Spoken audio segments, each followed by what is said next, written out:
Hello everybody, Assalamu alaikum. Welcome to my YouTube channel. So this is the second video of my lecture series. In the first video we discussed an overview of our whole session, and in this video we will cover the first chapter of philosophy, and the topic is definition, nature and scope of philosophy. So सबसे पहले हम लोग देखेंगे philosophy की definition को. तो philosophy जो word है वो निकला है एक ग्रीक वर्ड से, फ़िलोसफिया से. और फ़िलोसफिया को अगर हम लोग डाइसेक्ट करें इस वर्ड को, तो इसमें फ़िलो का जो मीनिंग है वो है लव, एंड सोफिया का मीनिंग है विजडम. सो ओवरऑल फ़िलोसफी का मीनिंग है द लव ऑफ विजडम. और what is wisdom? Wisdom is a quality of having deeper understanding. तो फ़िलोसफी जो है विजडम के गिर्द घूमती है. चीज़ों की जो है वो अंडरस्टैंडिंग जो है वो करना और उनकी रीज़न को तलाश करना, उसे हम लोग क्या बोलते हैं? फ़िलोसफी बोलते हैं. और अगर हम लोग इसकी जो है वो डेफिनेशन को देखें, एक कंप्लीट डेफिनेशन को, तो philosophy is the study of general and fundamental questions such as those about existence, reason, knowledge, values, mind and language. तो फ़िलोसफी में जो दो वर्ड्स हैं वो बहुत ज़्यादा इम्पोर्टेंट हैं. एक वाई और दूसरा हाउ, कि चीज़ों की जो रीज़न है उसे तलाश करना और डिफरेंट जो चीज़ें हैं उनकी जो है वो जड़ तक पहुंचना. और इसमें जो है वो कोई भी एरिया लाइफ का ऐसा नहीं है जिसमें जो है वो हम लोग देखेंगे फ़िलोसफी का कोई अमल दखल नहीं है. हम लोग जो है फ़िलोसफी को यूज़ करते हुए किसी भी फील्ड के बारे में जो है वो नॉलेज हासिल कर सकते हैं. और अगर हम लोग देखें कि प्लेटो और जॉर्ज बर्कले ने जो है वो किस तरह से डिफ़ाइन किया है फ़िलोसफी को.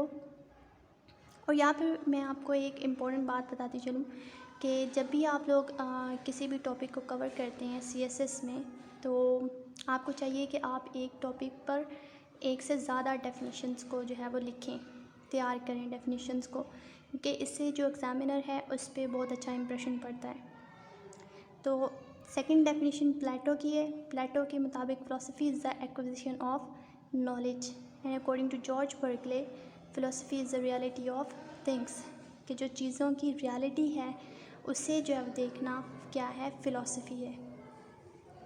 इसके बाद जो है वो हम लोग देखेंगे कि एक फ़िलोसफ़र जो है वो कौन होता है, मतलब एक फ़िलोसफ़र की कौन सी एट्रीब्यूट्स होती हैं जिसकी वजह से हम लोग उसे फ़िलोसफ़र बोलते हैं. और यहाँ पे एक जनरल नॉलेज का क्वेश्चन आप लोग समझ लें कि जो वर्ड फ़िलोसफ़र है वो पहली मर्तबा पैथागोरस ने यूज़ किया था around 400 years ago. When someone asked him who are you, he said I am a philosopher. And according to Plato, he who has a taste for knowledge and who is curious to learn and is never satisfied is called a philosopher. तो प्लेटो के मुताबिक एक ऐसा इंसान जिसमें हर वक्त ये तशनगी रहती है कि वो नॉलेज को हासिल करे और अपनी नॉलेज को इंक्रीज़ करे, तो उसे हम लोग क्या बोलेंगे? फ़िलोसफ़र बोलेंगे. दैन नेक्स्ट टॉपिक है हमारे पास नेचर ऑफ फ़िलोसफी. फ़िलोसफी की अगर हम लोग नेचर की बात करें तो इसमें दो चीज़ें आ जाती हैं. एक तो फ़िलोसफी जो है वो मेटाफिज़िकल ऑब्जेक्ट्स की स्टडी है, और दूसरा फ़िलोसफी में हम लोग चीज़ों की जो रियलिटी है उनको देखते हैं. तो first one is metaphysical objects को फ़िलोसफी जो है वो स्टडी करती है. इसमें जो फ़िज़िकल ऑब्जेक्ट्स होते हैं उनको स्टडी नहीं किया जाता. और अगर हम लोग देखें कि मेटाफिज़िकल ऑब्जेक्ट्स जो है वो क्या होते हैं, तो ये ऐसे ऑब्जेक्ट्स होते हैं जिन्हें हम लोग अपने सेंसरी ऑर्गन से, जैसे हमारा नोज़ हो गया, आइज़ हो गई, तो इनसे हम लोग जो है वो इन्हें परसीव नहीं कर सकते. और यहाँ पे अगर हम लोग एग्ज़ाम्पल देखें कि मेटाफिज़िकल ऑब्जेक्ट की एग्ज़ाम्पल जो है वो क्या है, तो वो है पर्सनैलिटी ऑफ अ पर्सन. अगर आप लोग देखें कि पर्सनैलिटी है एक इंसान की, उसे हम लोग सेंसरी ऑर्गन्स के ज़रिए से परसीव नहीं कर सकते. और ये पर्सनैलिटी ही है जो कि एक इंसान को एक एनिमल से डिफ्रेंशिएट करती है. फॉर एग्ज़ाम्पल एक डॉग है, उसका भी माइंड है, उसकी भी बॉडी है. इसी तरह से एक इंसान है, उसकी भी बॉडी है, उसका भी माइंड है.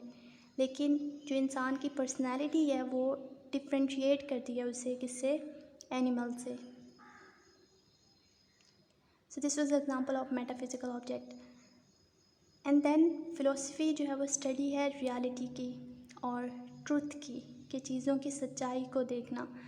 और एक जो फ़िलोसोफ़र है वो अपनी सारी ज़िंदगी इसी जो है वो स्ट्रगल में लगा देता है कि वो चीज़ों की रियलिटी को जाने।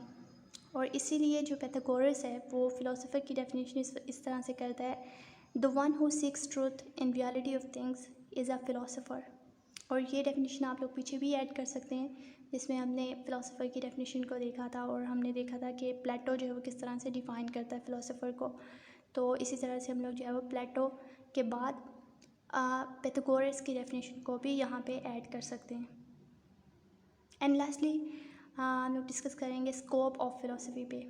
और यहाँ पे मैं बताती चलूँ कि मैंने इतनी ज़्यादा डिटेल्स शामिल नहीं की इस टॉपिक में, क्योंकि जो आगे हमने चैप्टर्स पढ़ने हैं 7 चैप्टर्स जो हमने कल डिस्कस किए थे, तो उसमें बेसिकली हम लोगों ने इन्हीं चीज़ों को पढ़ना है और वो स्कोप ही है फ़िलोसफी का। तो उसमें बड़ी डिटेल्ड इंफॉर्मेशन जो है वो आपको देखने को मिलेगी इन सारी चीज़ों के बारे में। तो यहाँ पे आप लोग सिर्फ़ और सिर्फ जो है वो एक मतलब एक कॉन्सेप्ट जो है वो सिंपल सा अपने माइंड में रख लें कि स्कोप फ़िलोसफी का है क्या। तो सबसे पहले जो है वो इसमें अगर हम लोग ओवरऑल बात करें तो कोई भी हमारी जो लाइफ है उसमें कोई भी ऐसी फील्ड नहीं है जहाँ पे फ़िलोसफी जो है वो अप्लाई ना होती हो। फ़िलोसफी का स्कोप जो है वो बहुत ज़्यादा वाइड है। तो सबसे पहले एथिक्स की बात करते हैं हम लोग फ़िलोसफी में कि वैल्यूज़ क्या हैं, एथिक्स क्या है, मोरालिटी क्या है। और फिर यहाँ पे थोड़ा सा एक डिफरेंस भी आ जाता है कि रिलीजियन जो है वो हमारे पास किस तरह से डिफरेंट है फ़िलोसफी से और किस तरह से उसमें सिमिलैरिटीज़ हैं। और इसमें हम लोग मेटाफिज़िक्स की जो है वो बात करते हैं फ़िलोसफी में। मेटाफिज़िक्स में जैसे हमने पीछे पढ़ा कि मेटाफिज़िक्स में हम लोग रियलिटी ऑफ थिंग्स की बात करते हैं, ऐसे ऑब्जेक्ट्स की स्टडी करते हैं जिन्हें हम लोग जो है वो सेंसरी ऑर्गन से परसीव नहीं कर सकते। और फिर एस्थेटिक्स जिसमें ब्यूटी का कंसेप्ट है कि ब्यूटी क्या होती है। और फिर एपिस्टेमोलॉजी है जिसमें हम लोग नॉलेज को देखेंगे कि नॉलेज की इंसानी ज़िंदगी में कितनी अहमियत है और किस तरह से नॉलेज हेल्प आउट करती हैं चीज़ों को पहचानने में। और फिर लॉजिक है, लॉजिक में जो है थोड़ा सा डिफरेंस भी यहाँ पे आ जाता है कि जो एपिस्टेमोलॉजी पे बिलीव करने वाले फ़िलोसोफर्स हैं वो बोलते हैं नॉलेज ही सब कुछ है, जबकि जो लॉजिक पे बिलीव करते हैं फ़िलोसोफर्स वो कहते हैं कि इंसान का जो इंट्यूशन है, इंसान की जो चीज़ों को रीज़न करने की सलाहियत है, रीज़निंग करने की चीज़ों पे, तो वो ज़्यादा इम्पोर्टेंट है। तो ये हल्का सा यहाँ पे हम लोग जो है वो डिफरेंस भी देखेंगे। और फिर पॉलिटिकल फ़िलोसफी, फ़िलोसफी का जो स्कोप है वो पॉलिटिक्स में भी है। और फ़िलोसोफर्स जो है वो डिस्कस करते हैं कि किस तरह से एक स्टेट को गवर्न किया जाना चाहिए, एक स्टेट की क्या ख़ुसूसियात होती हैं और इंडिविजुअल्स किस तरह से जो है वो उसके साथ रिलेशनशिप इंडिविजुअल्स का जो है वो क्या होता है स्टेट के साथ। और इसी तरह से हम लोग पॉलिटिकल फ़िलोसफी पॉलिटिकल साइंस में भी पढ़ते हैं, जिसमें हम लोग डिफरेंट पॉलिटिकल फ़िलोसफर्स को पढ़ते हैं। अब लेक्चर के एंड पे जो है वो हम लोग देखेंगे एक कोट सोक्रेटिस का, इसमें वो बोलते हैं wonder is the feeling of a philosopher and philosophy begins in wonders. तो ये एक बहुत अच्छी बात है अगर आप लोग कोट अपने पेपर में शामिल करें, और ये कोट्स जो है वो रेलिवेंट होने चाहिए।